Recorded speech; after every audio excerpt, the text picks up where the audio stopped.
माता त्रिपुरा सुंदरी।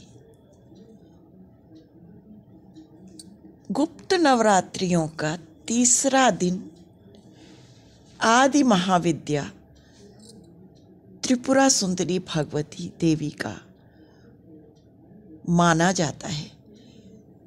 माता त्रिपुरा सुंदरी अनुपम सौंदर्य से युक्त हैं, भक्तों को अभय प्रदान करने वाली हैं तथा यौवन देने वाली हैं। तीनों लोकों में माता त्रिपुरा सुंदरी विराजमान है। माता त्रिपुरा सुंदरी को कई नामों से जाना जाता है। राजराजेश्वरी, बाला सुंदरी, ललिता देवी, मीनाक्षी देवी, कामाक्षी देवी, शताक्षी देवी और कामेश्वरी। इन नामों से भी माता त्रिपुरा सुंदरी को जाना जाता है। माता त्रिपुरा सुंदरी सुंदरता और मोहकता से माता त्रिपुरा सुंदरी ने अपने सौंदर्य और मोहकता से देवासुर संग्राम में असुरों को भी अपने वश में कर लिया था। कहा जाता है त्रिपुरा सुंदरी भगवती की आराधना करने वाले भक्तों को लौकिक और पारलौकिक शक्तियां प्राप्त हो जाती हैं। देवी पुराण में माता की अत्यधिक शक्तियों के बारे में बताया गया है। माता त्रिपुरा सुंदरी भगवती सिर्फ तंत्र साधना के लिए ही नहीं, अपितु अपने सौंदर्य के लिए भी विख्यात मानी जाती हैं।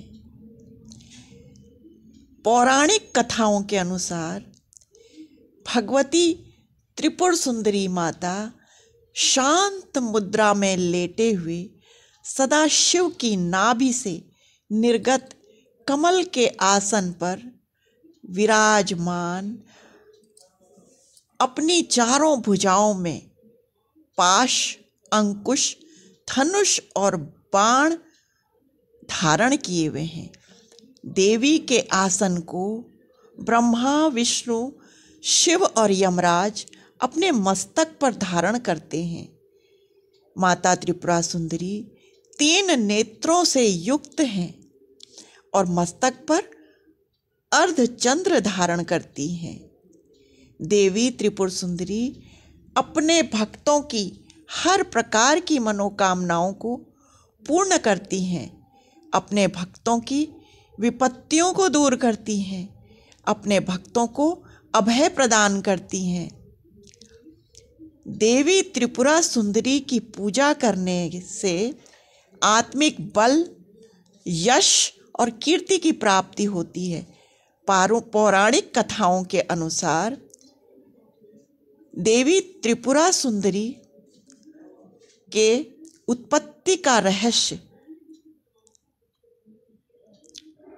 इस प्रकार है। माता सती के शरीर के शांत हो जाने के बाद दाह करने के पश्चात भगवान सदाशिव सदैव ध्यान मग्न रहते थे।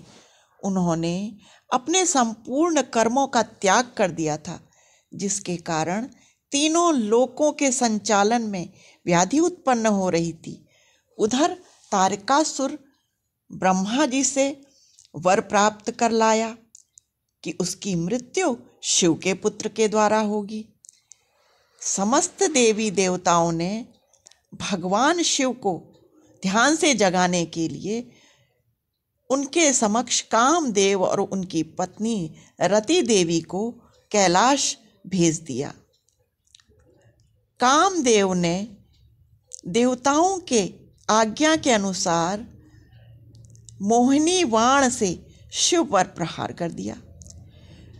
शिवजी का ध्यान भंग होते ही देखते ही देखते भगवान शिव के तीसरे नेत्र से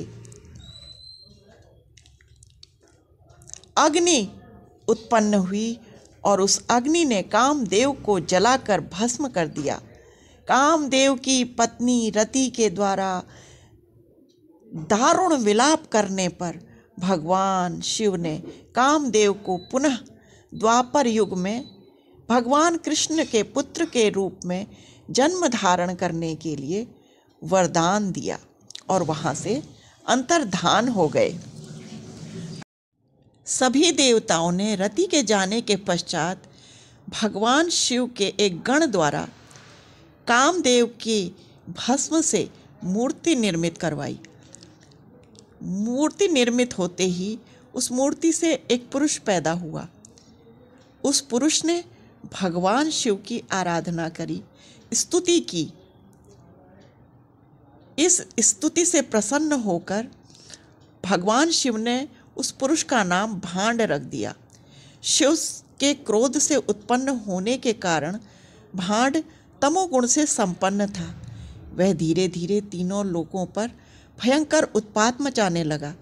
देवराज इंद्र के राज्य के समान ही भंडासुर ने स्वर्ग जैसे राज्य का निर्माण कर लिया और राज्य करने लगा। तदंतर भंडासुर ने स्वर्ग लोक पर आक्रमण कर देवराज इंद्र और स्वर्ग को चारों ओर से घेर लिया। इंद्र भगवान नारद मुनि की शरण में गए और इस समस्या का निवारण करने का उपाय पूछा।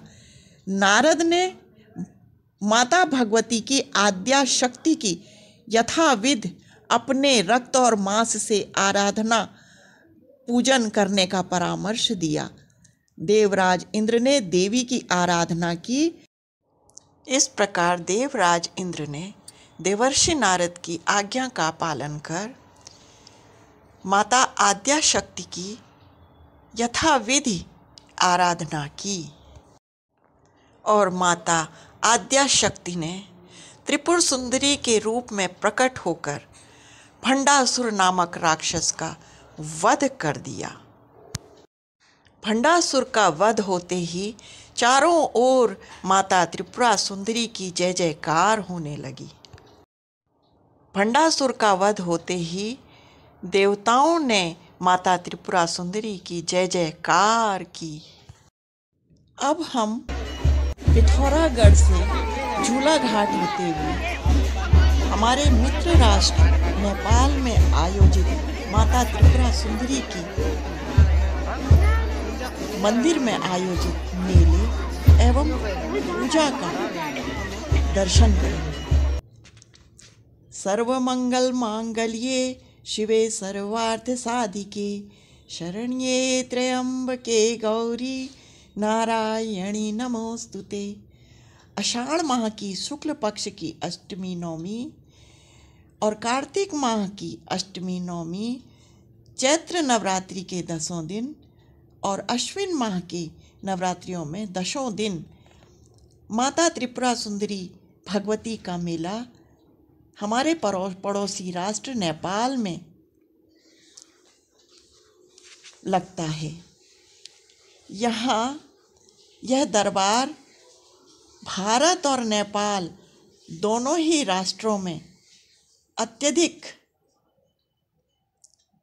प्रेम भक्ति के साथ हम दोनों ही देशों के भक्तजन इस दरबार में आयोजित मेले में भाग लेते हैं।